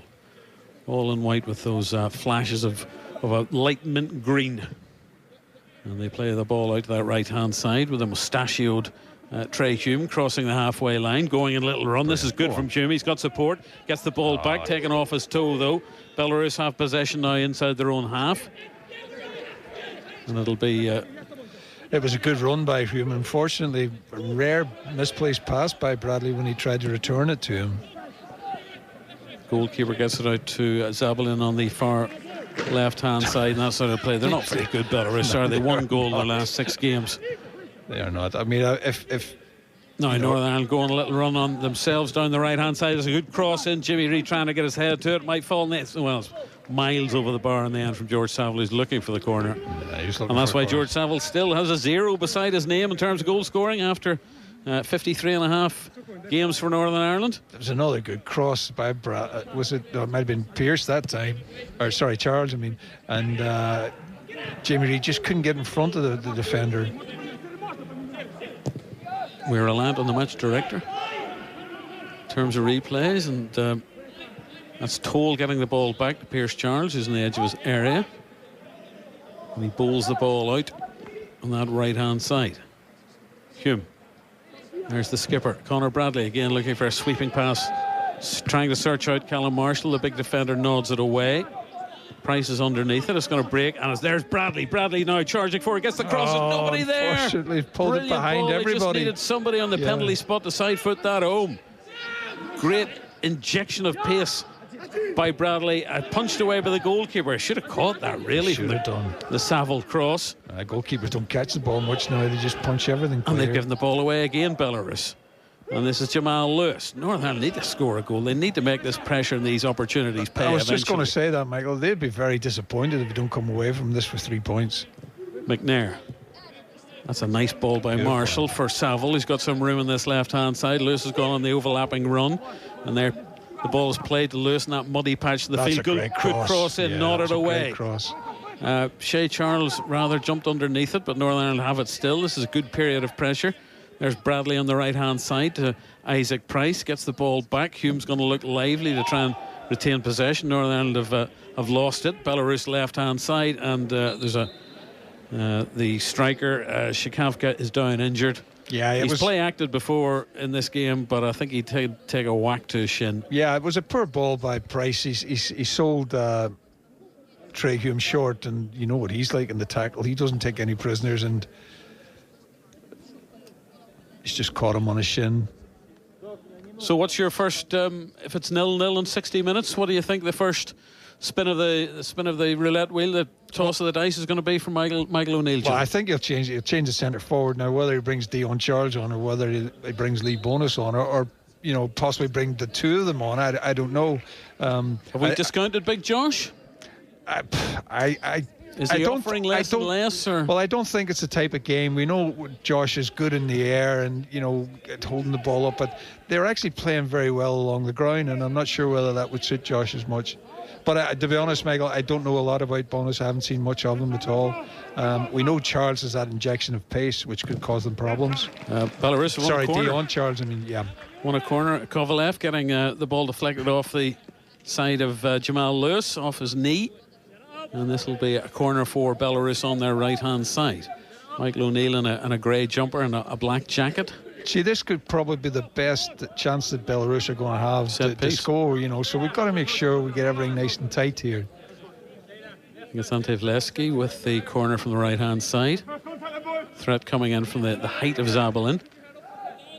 Pearce Charles has his arms up. Here comes the corner, and it's headed away by the defender at the near post.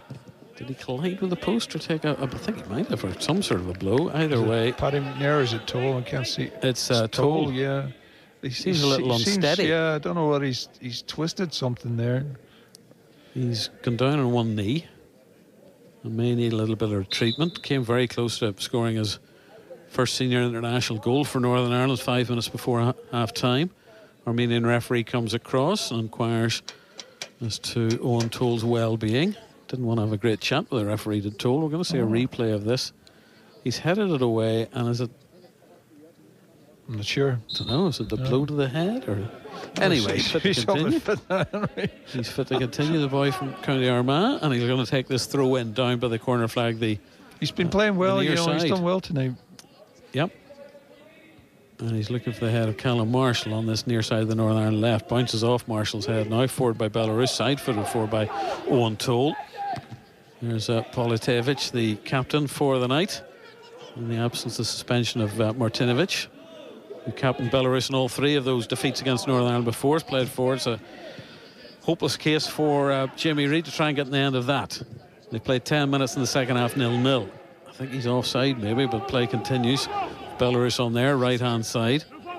Toll's marshalling his man very tightly, and it's Antilevsky infield to Jablonski, and this is Oblong, the number 9, who's got 5 international goals, the top scorer in this starting lineup for Belarus. This is a decent attack by them. It is, yeah. Down that right hand side, and the sliding challenge coming in. That'll be a throw in the near side. Good tackle by Callum Marshall. Yeah, that's the best piece of play that Belarus have had since the first 5 minutes. We see it again as he dispossesses Kovalev. Blonde haired Callum Marshall. We thought he'd got that wonderful late goal in Copenhagen. Belarus players gone down. It's a free kick to them. Antilevsky receiving a push in the back from and it is Jamal a Lewis. blatant push in the back. What is he thinking, Michael? I mean, that's just so obvious. And another set piece in a decent position for the men in maroon. Yeah, we've let them back into the game. 11 minutes gone, 0-0. Armenian referee, see down in the bottom corner of our screen, more substitutes warming up. We're approaching the 60-minute mark, a favoured sort of time for changes, and if the game's in the balance, and this one very much is. Belarus having a decent passage of play, their best maybe of the whole game since the first 5 minutes. Yeah. Well, Northern Ireland had that early wobble. He likes to spray, doesn't he? He had 3 goes at that. He sprayed it and Marshall moved to the left, and then he did it again, and then he did it again. He coated the tips of Marshall's boots, I think. Here comes the Belarus free kick from the right-hand side. This is a real threat for Northern Ireland after 56 minutes. It's gone to the back post, headed back in, away by Shea Charles. Pietchanin can't get his foot on it. And it's Zabalin, the big man, hooks it back into the penalty area, flicked on. Northern Ireland need to clear this. Headed up in the air by McNair. And back in, the referee seen an illegal challenge. That'll be a free kick. Yeah, I think it was a free kick. I think it was, we made it back for him, and it was an easy decision. Yeah, it was a push by Volkov on George Saville. As mimed by the Armenian referee afterwards. Yeah, he's actually not done too bad, the referee. Considering at the start I thought he was going to be a little bit fussy, but he's actually done well. Men in white have possession inside their own half. Remember, Tuesday evening, home to Bulgaria. Coverage on BBC Sounds, BBC Radio Ulster, and BBC Radio Foyle from 7:30 on Tuesday evening. Northern Ireland, Bulgaria. No, you would love to see them getting a victory here tonight, Michael. It would settle them down a little bit, and it'd be good for the young lads who maybe haven't experienced anything like that at the minute. And then to go back to Windsor on Tuesday night, top of the group, it would be a good night then. And to pray nobody in a white shirt this evening ever has to play in a competitive match in an empty ground again. Yeah, hopefully. That's drilled out of play under pressure by the Armenian goalkeeper on this near side. He looks about 17, doesn't he? Another shot of Michael O'Neill and his coaching staff looking pensive. Northern Ireland throw in on this near side to be taken by Jamal Lewis. Perhaps we haven't got into O'Neill the game. Is contemplating changes. Yeah, we haven't got into the game since the start of the second half. It's an awful cliche, but at half-time came at a bad time for Northern Ireland. It did, yeah. They haven't really picked up the baton again, and Jamal Lewis is... We seem to struggle at throw-ins. We've just given it away. Giving the ball away is off read and out of play, and Toll needed to make that challenge. Yeah, I mean, from a free kick inside their half, now we're back defending. Northern Ireland need to pick this up again. 0-0, approaching the hour mark in Zalaegerszeg. You obviously expected there was going to be some sort of response from them, because they were poor. As more the first half went on, the poorer they got. Long ball forward by the goalkeeper. Header won by Owen Toll. He's won everything in there. He's done very well. Yeah. It's been a forgettable 14 minutes of football in this second half so far in Hungary. Callum Marshall's done well. I think he's won the throw-in off the defender on this near side. I've said it in the past in a few games as well, but I think this game here is made for the likes of Shea Charles to take control of it and start, playing. I don't know whether the lad just doesn't have the confidence to do it, because he certainly has the ability to do it. He's got all the passing. When we first saw him when he came on, you thought, this guy's a player, but he hasn't progressed as much as I thought, and I don't know whether that's a confidence thing, that the lad needs to get over, but certainly in terms of ability, he's as good as anything I've seen in the midfield for a long time. Trying to keep an eye on the bottom portion of our screen to see if there's any Northern Ireland substitutes warming up. Belarus having the better of the second half, Yeah, you've got to say. Yeah. In possession on the halfway line. Zabalin. Chips, it's not, just I say that's not a play on this near side Northern Ireland throw-in. I think this is an important period of time where the defence has got to be strong, Michael. You know, everything in the first half we were talking about, you know, was going forward. Now we're not having it the way we want it, so we've got to make sure that we see this little rough patch over and make sure we don't concede, and then maybe get back to the game we were playing. The outfield options for Northern Ireland: Lee Bonus, Dion Charles, Paul Smith, Brad Lyons, Jordan Thompson. I think we're going to see a change for Belarus. Ali McCann, Caelan Boyd Muntz back in the squad after the birth of his child last month. Brodie Spencer also back. Josh McGuinness and Kieran Brown. Well, if you're going to make changes, Michael, the only place where we haven't really played that well in terms of goals is up front. You know, we've created the chances, we just haven't put them away. I would say Lee Bonus is itching to get on, isn't he? I would think so. You know, second time in his Northern Ireland squad, still waiting for his first appearance. Back with Paddy McNair down by the corner flag. McNair thought about giving it to Pierce Charles. He's gone down on the challenge. This annoys me. He's now clutching his face. You look where McNair was and the pressure he was putting on, and Charles and Saville are walking at the 18-yard box. That's a foul. He's caught him at the back of the Achilles again. And he caught him again going through with his knee cores on as McNair was on the floor. I mean, that's so frustrating for managers. I mean, he's caught him in the corner. He's going absolutely nowhere, and he gives a free kick. You know, he takes the pressure off. He could be Kieran Brown's brother, couldn't he? Corson looks very like him. With that, the beard and the hair. Very similar. Free kick to Northern Ireland will be taken by Pierce Charles, who's done everything right so far. We are going to see a Belarus change, certainly, at least one. Balls was nearly flicked on by Jamie Reid on that right-hand side. Reid will leave it to his captain Bradley. It's played across the park to Jamal Lewis. Now, is Lewis going to attack his full-back? Lewis thinks about going inside. He has support from Saville, also support from Marshall on the right. Marshall squares it, looking for Lewis. Is anybody there in the end of it? Isaac Price is. And here's Hume out to the right, and Bradley. Bradley's got Pietchin in front of him. Bradley wriggles free of two challenges, gets the ball back, chips it forward. It's off the defender. And the attack might come. Well, he's won the ball back as Conor Bradley. Well done him. It's with McNair. It swung back the momentum a little bit back towards Northern Ireland in the last couple of minutes. Yeah, it's just the cross from Lewis on the left wasn't great, and when it went across to Bradley, his cross wasn't that good either. Here's Lewis inside the Belarus half. Yeah, they're just trying to get a few touches on the ball. It's 0-0 after 18 minutes of the second half. Bradley's done well, but the defender comes and smashes it out of play, and the referee gives the free kick against him. Again, I mean, it's just two players challenged for the ball. I don't understand how that's a free kick. Well, he's grabbed the shirt. Yeah, it was a good decision. Right, we're going to see the first change of the match. It's number 18, German Burkowski, coming on for his third cap. Nominally a forward for Belarus. And he's replacing Shikavka. Double change. Karpovic as well has come on. What are you looking for, John? A pen? Lost my pen. Yeah. That one? They're not right. No. I'll keep in touch with it. Office with no pen. I brought one pen. What have you done with it? I've no idea. So Karpovic is on. Oh, here we go. You've dropped on the floor in the gloom. Yeah. Burkowski's on, and Shikavka's off. And Karpovic is on as well. So double change for Belarus. He's on for Kovalev. Your pen working? Yeah, it is. Yeah, good. Okay, I'm back. We're back in business. We're sitting here in an office on a Saturday evening in Blackstaff House in Belfast.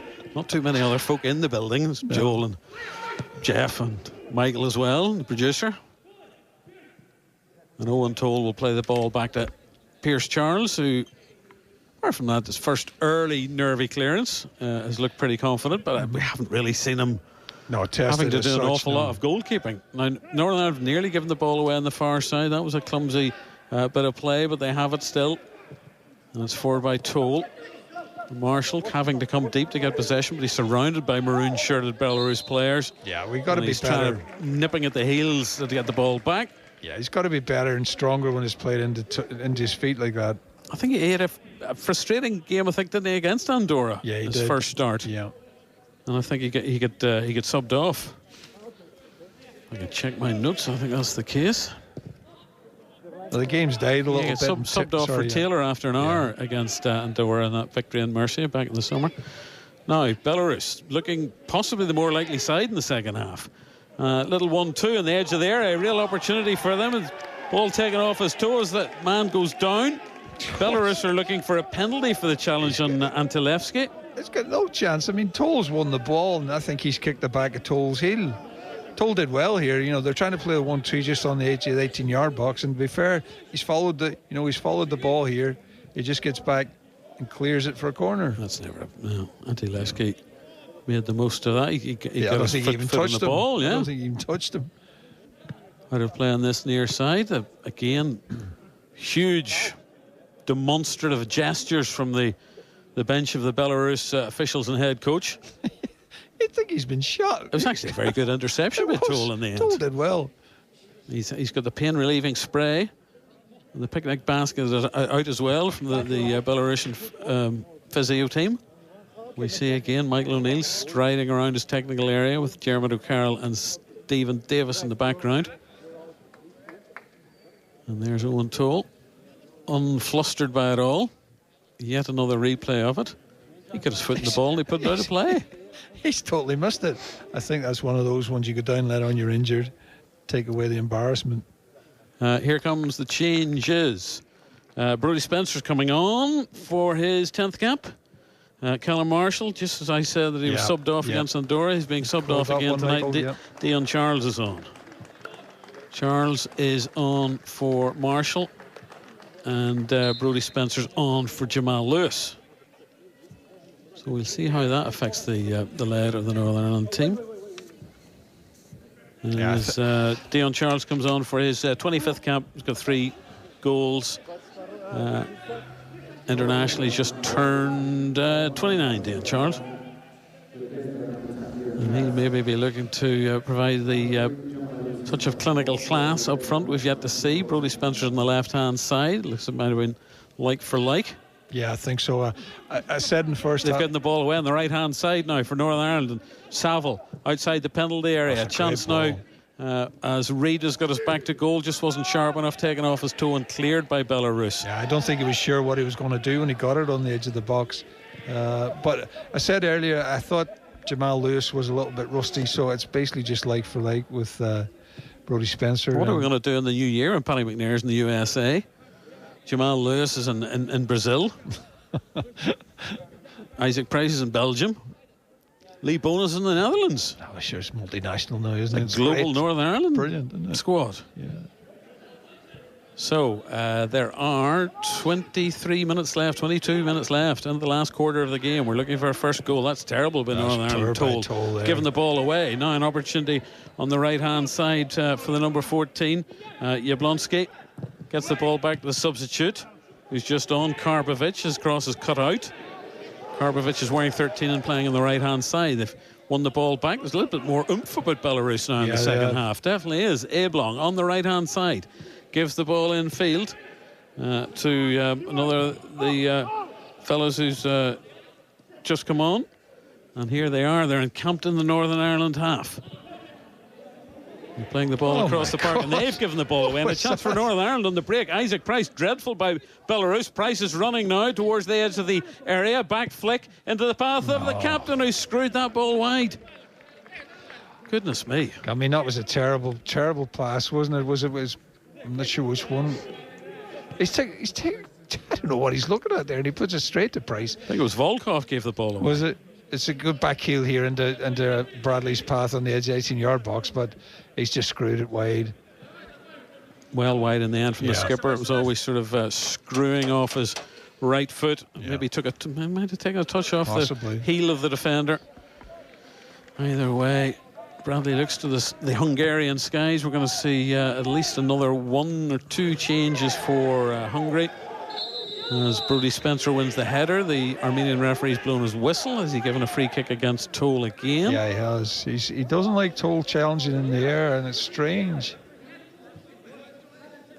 Bradley's come across to talk to the referee as captain, which is well within his rights. Yeah, but he's having none of it, is he? Edlong is having a good chat as well. And it's going to be taken by that man with the floppy blonde hair, Pietchinen. We just can't get into the game in the second half, Michael. It's like a team of strangers at the minute, isn't it? Yeah, we Belarus look much more an attacking threat, seeing a lot more of the ball, and this free kick is going to be played in by number 2 Pietchinen from the right hand side. They're holding a very high line here. Well outside the Northern Ireland penalty area. Pietchinen high into the night sky in Western Hungary. Good defensive header won by Northern Ireland, and Dion Charles can't get his foot on the ball. Price can't challenge either, and he does well in the end. Price to win the ball back, and Bradley's gone past his man, and he's breaking Northern Ireland out of defence. Ball infield to Price. There's room now on this left hand side. That wasn't a great ball by Price, but the attempted back flick was only back into Isaac Price's path, and he's brought down by his opposite number. Jablonski takes the free kick quickly. Ball down the channel on this left hand side. Jamie Reid wins the throw in. Karpovic is having an absolute nightmare. He keeps giving the ball away. Northern Ireland throw in. 20 minutes left to play. Is there a goal in this game in Western Hungary? Northern Ireland have had good chances. Belarus have looked the better side in the second half. Yeah, they looked a better side, Michael, but again, the goalkeepers had nothing to do, but they've had more possession and more of a threat. But once they get to the 18-yard box, it's sort of petered out. McNair back to Pierce Charles. Charles to Toll. Back to Pierce Charles. He's outside his D. Yeah, it's good distribution. He's confident with his feet, isn't he? Yeah, strikes a ball well. Boys made that point at half-time. There's room now for Saville in front of him. George Saville on his left foot, thinks about the long-range shot. Now it's on the edge of the area. An opportunity for Reid. He misses his kick. The chance is still there, though. Kept alive by Brodie Spencer. Out to Saville. Saville. The Toll. Halfway inside the Belarus half. Hume gets it out to Bradley. Hugging that right-hand touchline. Price has gone on the overlapping run. Ball back in field to Trey Hume. Back to Price, to his captain on the apex of the penalty area. Bradley back with Price on the Northern Ireland right-hand side. Brodie Spencer's appealing for a cross at the back post. Can they work the opportunity to get the ball in? Here's Bradley. There's 18 minutes left to play. It's Belarus 0, Northern Ireland 0. Northern Ireland really should have been in front at half-time. Saville on the left. Belarus have had a lot more to offer in the second half. Spencer trying to slot the ball through, and it's cut out by those maroon-shirted defenders, and they get the ball forward, and it's easily won back by Owen Toll. I think possibly one of Northern Ireland's players of the match. Definitely, yeah. I think we've woke up a little bit here now, mate. We're starting to inject a little bit of pace into the game. Hume on the right. Now, can he get the ball forward for Price, trying to get in behind the defenders? He won a corner. Yes, he has. Yeah, we've seemed to have woken up a little bit. You got to wonder, is it going to be Jamie Reid's night at all here? Because that was another great opportunity. He missed it completely. Fresh air shot, Corner on the right-hand side. Is there a winning goal in this game? Zellweger's egg? Well, I would think any goal's going to win this, and just hope it's going to be a Northern Ireland goal. George Saville going to take this corner on the right-hand side, both arms up in the air. Referee's not happy with some of the shenanigans inside the 6-yard box. Having a word with Dion Charles. He's never afraid to throw his big shoulders about. And here comes the corner from Saville. I think they've cut out the option of the short one to Bradley. Well, just as I say that, they give the ball to Bradley. Bradley now, can he get the cross in? It's a deep one to the back post. There's nobody there in a white shirt. Chasing back is Isaac Price on the Northern Ireland left-hand side. Ball in field. Shea Charles, haven't seen too much of him in the second half. We haven't. Ball to the back post, easily nodded away by Belarus. There's a rugby tackle on that far side, and it's gone against Belarus. No, he's got a free kick in the 18-yard box. I'm not sure. I think somebody was caught play late. Back, and the man clutch. It's our friend I can see that yellow hairband,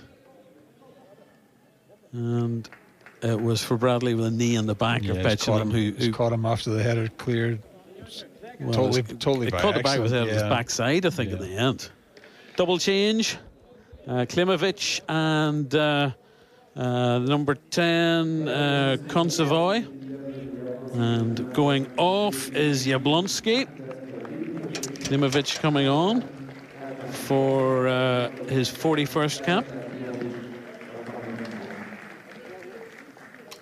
And the change is Ante Lievski. He is going off. So both those players get 15 minutes in which to find some sort of opening for Belarus to claim a rare victory. They did get that late win. They scored about this same time against Luxembourg last month with Gromyko, the substitute. And Jamie Reid is going off. Are we going to see a debut for? We are indeed. Lee Bonus is on. Yeah. He's the 42nd player to be given a senior debut by Michael O'Neill. Yeah, I mean, 27 goals for Larne last season. Got that move to the Netherlands. 25 years old, former roofer. Fine head of dark hair and dark beard as well. So Lee Bonus is on. I hope Joel Taggart is calming Jeff Hughes down in the main studio, just a couple of yards down the corridor. I tell you what, if he scores a goal, he'll have some job doing that. He's wearing number 7, and Lee Bonus now has 14 minutes and plus stoppage time to find a winning goal. He's inside the centre circle. What a story that would be. Great story for the Irish League, great story for Larne, of course. Yeah, tremendous. And Lee Bonus now. He's replaced Jimmy Reid, who had that, you have to say, he got himself into good positions. He did, yeah, on 3 or 4 occasions and just couldn't finish it. But as I say, I wouldn't want to make excuses for him, but we know he's had his troubles over the last year or so, Michael, and he didn't look 100% fit, you know. So Bonus knows there's a possible opportunity for him as the ball's played through. Brodie Spencer trying to get in the end of it. Ball's out of play. I think Bonus has yet to touch the ball. And the throw-in will be taken on this near side by Brodie Spencer. Where's number 20? So many of these players now familiar from their squad numbers. Brodie Spencer already we associate with the 20. This is Lee Bonus, who'd like to make that number 7 shirt, once worn by Niall McGinn, of course. Such distinction as Brodie Spencer won the corner. Oh, he hasn't. He's conceded the goal kick. Yeah, he wasn't too sure where the ball was. He actually has got a clear run through, but he couldn't find the ball.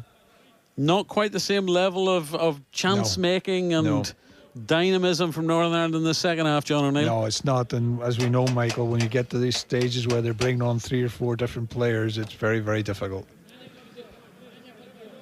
And you know, sometimes you wonder, you know, are so many from the goalkeeper. Are so many changes going to make any difference, or is it going to make it more difficult?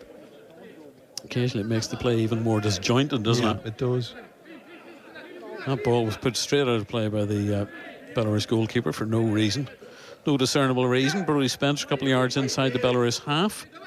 12 minutes normal time. There's a first touch for Lee Bonus. It wasn't a convincing one. He's given the ball away. And here come Belarus with Klimovic, a substitute on the right-hand side. Cross is going to come in from the right. An attempted bicycle kick, or a dramatic attempt by kick, our Fred Corzon on the penalty spot. Missed it completely. The ball's gone out of play. That was a good cross. Was a good ball in from the substitute Borkowski. Just maybe slightly behind, but that all came from a throw-in, you know, 10, 15 yards inside their half. Michael, we really struggle from throw-ins. I've been saying this now for a couple of games. I don't know why. You see, we haven't seen Kieran Brown and Corzon in the same camera shot together. They look so alike. 12 minutes to go, 0-0 in Western Hungary. Well, we said before the game, Michael, we thought, you know, this is 0-0. I did read one of the online, I think it was a Sports Mole preview, did predict a 0-0. Yeah, I thought so myself when you look at the amount of goals that, you know, scored in the group. Toll going in a little run forward. Does well. Here's Hume crossing the halfway line. Hume has beaten one man. This is good from Trey Hume. The scoop ball to the back post. Bonus can't get there. And it's clutched by the goalkeeper, Lapukov. Did we score late on when we were in Minsk, Michael? I think that was Josh McGuinness, wasn't it? Yeah, it was very late on, wasn't it? 87th minute winner. Yeah, so maybe we'll have another one of those. Oh no, it was the home game McGuinness scored the late winner. The away game was Paddy McNair's goal. Paddy McNair, that's right, yeah. His first international goal. Yeah. Again, we can hear the match officials shouting as Belarus have won this corner on this near side for them. Again, make sure we defend it. Karpovic won the corner against Brodie Spencer. 10 minutes left to play. The last thing we want to do is concede a stupid goal here after all the good play in the first half. At least you can say, well, we created chances and it just wasn't our night. But that's why it's so important that the back five They are have a got to tall make sure. side. Yeah, A lot of the guys they brought on are tall men. Yeah, they've got to make sure they're picking up and they're tight. Volkov at the back post. He's quite a towering presence. Zabalin still there, the big number 3. Here's the corner going to come in from the right-hand side. All sorts of movement inside the penalty area. It's beaten everybody. It's gone out to the far side. It's going to be picked up by Consovoy, the substitute. He's just on as well. Has he won a corner? I don't think he has. I think the photographer thought he got a raw deal there. He had a little discussion with the photographer down by the corner flag. He said, that should have been a corner, mate. I think he's right, actually. I think Bradley just got a touch on it just at the finish. Sometimes it goes for you. Northern Ireland again built from the back. 10 minutes left to play. 0-0 Belarus, Northern Ireland. Northern Ireland began with that 2-0 win over Luxembourg, lost on that awful pitch in Plovdiv against Bulgaria last month. So is it going to be the full house of win, draw and lose? Room now for Shea Charles inside the Belarus half. Be a good time for George Saville to finally score an international goal. We thought he might have got one that night in Basel, which seems an eternity ago, doesn't it? Isn't it? There's been a lot of water under many bridges. Now, there's a good run by Shea Charles on the left-hand side, trying to slot the ball through for Brodie Spencer. Back pass to the goalkeeper, tumbling clearance by the man all in blue, and so to play for Northern Ireland. Throw in. I don't think he was too happy with that. We're going to see another change, another couple of changes, see another couple of white shirts about to come on for Northern Ireland for the last 7 or 8 minutes. Is there a match winner amongst them? Saville on the left-hand side. There's a man cutting out all the options, and Saville swings the ball out to Paddy McNair. McNair feeds his teammate Trey Hume on the right-hand side. Here goes McNair. Not playing too much for West Brom. Due to head to the MLS in the new year. Brodie Spencer. That's a poor touch by Spencer. He's given the ball away, and very fortunate falls into the path of Owen Toll, who's been tugged and pushed and harried and has won the free kick. Northern Ireland were a wee bit lucky there. Yeah, Toll did well. He lost it in a McCann and Smith there. Coming on. Ali McCann coming on for his 25th cap. His only goal came 3 years ago against Malta. Price is going off. Yeah. And Paul Smith, 13th cap for him. George Saville, well, this is not going to be the night that George Saville breaks his international duck. Still we wait. He's never too happy to be replaced and taken out of the action, is he, Saville? No, he's not. Doesn't hide his emotions too well. But I'm wondering if they're thinking, McCann's more of a ball player, maybe a better passer of the ball. We know Smith has got that little bit of pace, so... 13th cap for Smith. 7 minutes left. Ball's played into the edge of the area. A line of maroon-shirted Belarus defenders get it away. Shea Charles. It's now sort of tipped back in Northern Ireland's favour in terms of the possession of the ball and the territorial dominance. Hume took his eye off it, but it'll roll out to that right-hand side. First touch for Ali McCann. Back with Trey Hume. Ali McCann wearing 16, Paul Smith wearing 11. And this is the number 4, Owen Toll. It was the number 4 we sort of Gareth McCauley for all those years. That was his shirt. Yeah. Brodie Spencer's won the free kick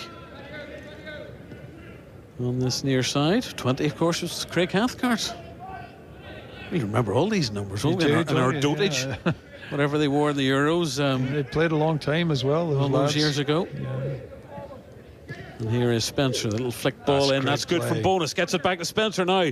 Can he get to the byline, get the ball in? Brodie Spencer's won the corner. Yeah, he just took a touch too much. Once he's done the 1-2, when the ball comes to him, he should put it in right away.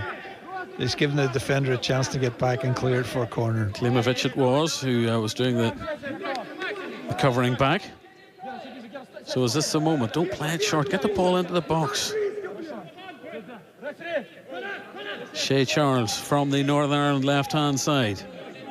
You can hear the shouts of all the players and the match official, or the managerial and coaching staff. The ball comes in from Charles, fisted away by the goalkeeper. That was a good punch by the goalkeeper. He got a decent connection on that. Now the ball is loose, and that's again good work in the middle of the park by Shay Charles. Ball forward, and this ball out of play. Yeah, I mean that's. I hate to say it, John. This has got 0-0 all over it. I know. But I mean, even that one there. I mean, that was a decent chance to set Dion Charles away, but yeah, it's just overhit the pass.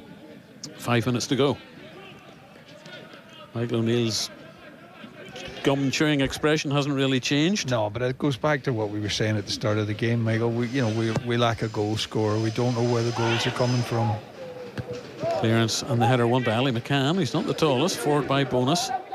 Can't find a white shirt, and that's a bit of an air kick by the defender. And that's good harrying by Dion Charles, and he's penalised eventually for the challenge. But he's trying to impose himself. I think he feels he maybe should have started the match.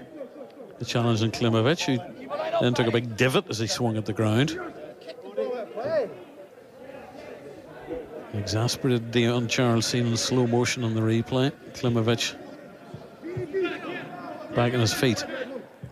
4 minutes of normal time plus stoppage time, additional time, whatever you want to call it. Headed away by the Northern Ireland defence, poked forward. It's been a forgettable second half, John. Yeah, it is. Unless there's some sort of drama or story with Bonus or somebody finding a match winner. I can only think of the one chance that fell to Jamie Reid. Outside of that, I can't think of anything. Yeah. And for all their possession, Belarus didn't really they haven't done anything. Threaten Dion Charles' goal. I'm hoping not the footballing jinx. The commentators curse Northern Ireland deep inside their own half. That's a poor ball by McCann. Yeah. No, you're right, Michael. I don't think Pierce Charles has had a save to make. Apart from that header at the flash pass in the opening 5 minutes, wide of the post. Yeah. And here come Belarus, looking on the edge of the area for a shot on goal. Attempted side-footed ball forward. Klimovich is there. It bounces in Northern Ireland's favour on the edge of their area. I need to be careful here. And Brodie Spencer has won the throw-in. Both sides appealing for the throw-in. I think it goes in favour of Belarus. Yes, it does. Yeah, he needs to be a little bit quicker there. He's dallied on the ball. 3 minutes of normal time left. 0-0 in Western Hungary. In front of a crowd of photographers, match officials, coaches, but no fans. No. Northern Ireland penalised as well. Green and White Army aren't allowed to attend. And a long throw's going to come in from this right-hand side. To the edge inside the penalty area, hooked in, and it bounces into the waiting hands of Charles, who immediately, once he gets the ball, game restarted. And it's out on the right-hand side with Bradley. Shay Charles is in support, but he plays it across to Ali McCann. McCann now to Brodie Spencer on the left. Spencer in front of him has got Dion Charles. Lee Bonus has surely been thrown to the floor there, but play continues. Half a dozen of one, six of the other, Michael, yeah. And it's on the Belarusian right-hand side, and McCann was doing good backtracking to win the ball back. 2 minutes of normal time. 61% possession for Northern Ireland overall. 39 for Belarus. Hume on the right-hand side. Hume's continued his run forward now. This is a threat from the right. Gets the cross in, wins the corner. He's played well as well, Michael. Particularly going forward. His passing's been good. But, it just shows you the difference with Conor Bradley. As soon as the ball went to Pierce Charles, Bradley was away, starting the attack even, but, just almost as soon as he got it. Right, in the past we saw Josh McGuinness put in an 87th minute winner. We're even later now. Corner on the right-hand side, Shay Charles. Is there a winning goal in this game? That's a good ball in. It's flicking around inside the penalty area. Half cleared as far as Ali McCann on the Northern Ireland left-hand side. There was real danger. That was a great ball in. Could have went anywhere, McCann Michael. up against the defender, Corzin. Takes a deflection off Corzin. That's the muddiest, most cut-up part of the pitch. And the hardest to play in. Bobley as well, cleared by Belarus.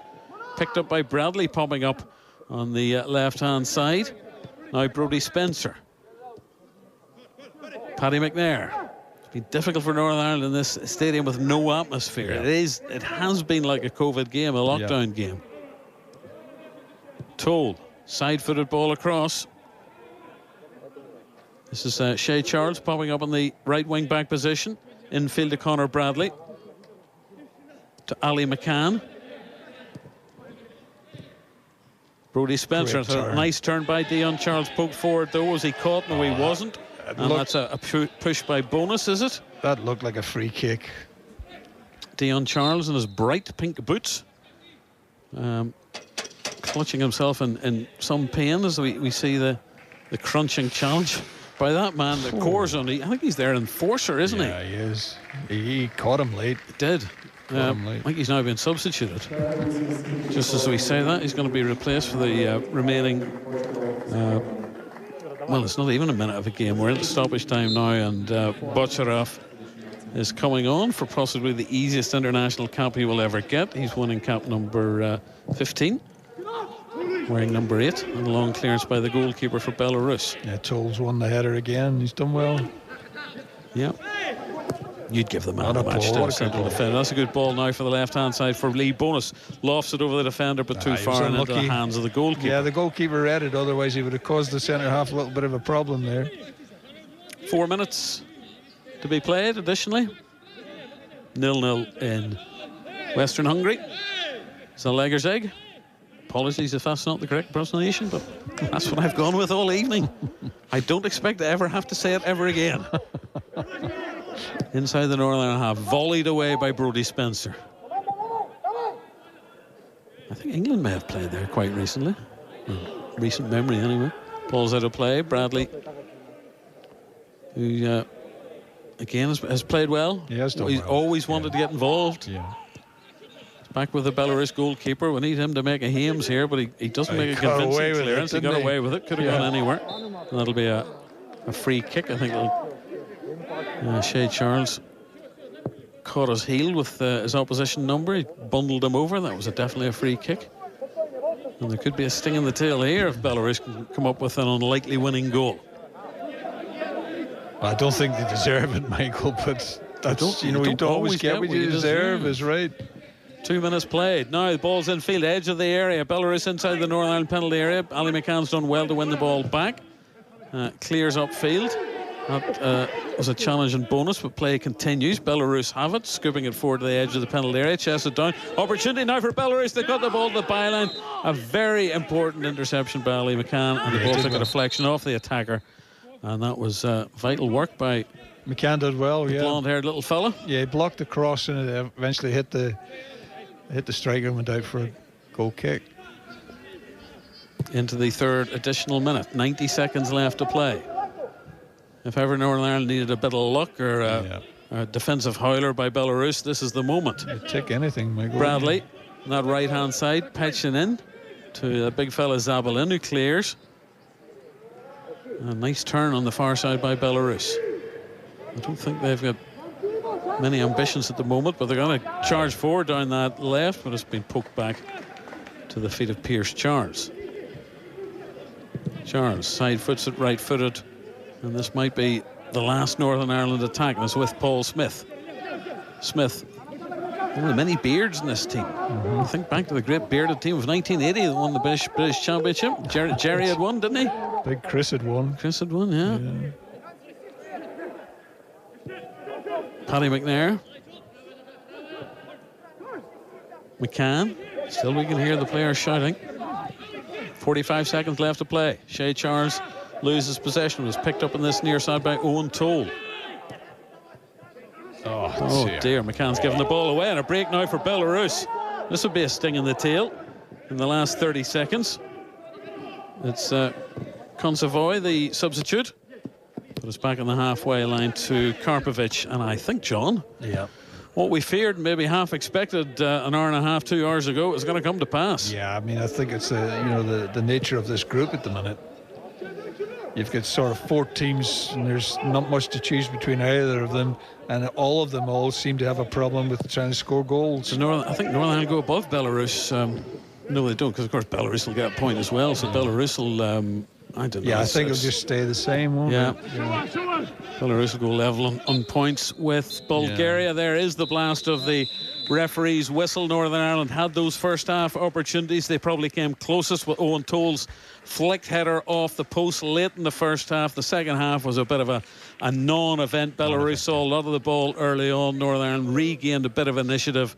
Their biggest chance again fell to Jimmy Reid, who had an unhappy evening in front of goal.